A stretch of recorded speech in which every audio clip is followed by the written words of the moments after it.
শেখ হাসিনা কতটা পৈশাচিক ছিল আমরা এখন বুঝতে পারতেছি। অপেক্ষার আবেদনটা আমাদের কিন্তু বিগত এক যুগেরও বেশি, যেটার আজকে প্রথম আমরা যে অ্যারেস্ট ওয়ারেন্টের জন্য আমরা দাঁড়াতে পারলাম, বিচারের দাবিতে এই জায়গায় আসতে পারলাম।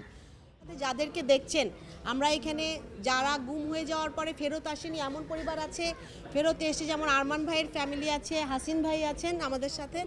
তো গুমের যেই বিভিন্ন ধরনগুলো ছিল প্রত্যেকটা 2009 থেকে 2024 পর্যন্ত যতগুলা কেসকে একটা মোটা দাগে এনে আজকে যে অ্যারেস্ট ওয়ারেন্টটা দেওয়া হয়েছে, এটা আমার মনে হয় যে 5ই আগস্টের পরে যেটার জন্য আমরা অপেক্ষা করছিলাম যে তাদেরকে অ্যারেস্ট করা হোক, বিচারের আওতায় এখন আনা হোক এবং একটা ন্যায় বিচার, একটা স্বচ্ছ ট্রান্সপারেন্ট বিচার যেন আমরা দেখতে পারি। কারণ প্রত্যেকটা কেসের ক্ষেত্রেই দেখা গেছে যে আইন প্রয়োগকারী সংস্থা ধরে নিয়ে গেছে, পুলিশ বলেন, র্যাব বলেন, ডিজিএফআই বলেন, আইন প্রয়োগকারী সংস্থারা ছিল, সাদা পোশাকে ছিল, এবং তাদেরকে যেন স্পেসিফিক্যালি আইডেন্টিফাই করা হয় এবং তাদেরকে বিচারের আওতায় আনা হয়। যতক্ষণ না আসলে যারা এই প্রধানমন্ত্রী, সাবেক প্রধানমন্ত্রী শেখ হাসিনা, ফ্যাসিস্ট রেজিমের যে প্রধানমন্ত্রী শেখ হাসিনা থেকে শুরু করে তারেক সিদ্দিকী এবং বাকি যারা ছিলেন কমান্ডিং অফিসার্স, তাদেরকে প্রথম দিকে মোটা দাগে অ্যারেস্ট ওয়ারেন্টের আওতায় আনা হলো এবং আমার মনে হয় যে ইন্ডিভিজুয়ালি প্রত্যেকটা কেসকেই আনা হবে পরবর্তীতে। এবং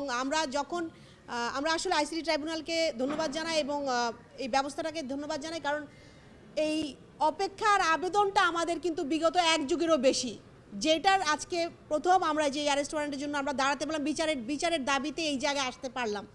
তো ইনশাল্লাহ আমরা সামনের যেই দিনগুলোতে আরও স্বচ্ছ ন্যায় বিচার নিয়ে সামনে আসতে পারবো এবং প্রত্যেকটা পরিবার জানতে পারবে তার পরিবারের স্বজনের সাথে আসলে কি হয়েছে। আজকে আমরা কাঙ্ক্ষিত জায়গায় আসতে পারছি, সেটা আবু সাইদের জন্য।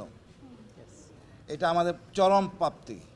আমরা বিশ্বাস করি কোনো অন্যায় হবে না, কোনো অনাচার হবে না, অ্যাকচুয়াল যে দোষী সেই বিচারের আওতায় আসবে। এবং শেখ হাসিনা কতটা পৈশাচিক ছিল আমরা এখন বুঝতে পারতেছি। এখন যারা এই কাজ করেছে তারাও আমার সাথে কথা বলেছে, আমিও তাদের সাথে কথা বলেছি।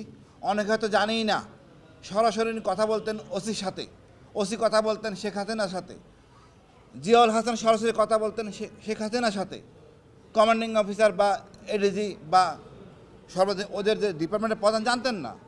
এই যে শর্টকাট সিস্টেম বড় দুঃখজনক। 22 সালে যখন বলা হলো আমি গুম হয়েছি পুলিশের কাছে, তার একদিন পরই আন্তর্জাতিক টিম আসলেন, ওখানে উনি বললেন আমি স্বেচ্ছায় গুম হয়েছি। পুরা মেকানিজমটাই ছিল দুর্বৃত্তে ভরা, লজ্জা। একটা সরকার কিভাবে এই কাজ করতে পারে, তার বাহিনীকে দিয়ে আমাদের সেনাবাহিনীকে ধ্বংস করেছে।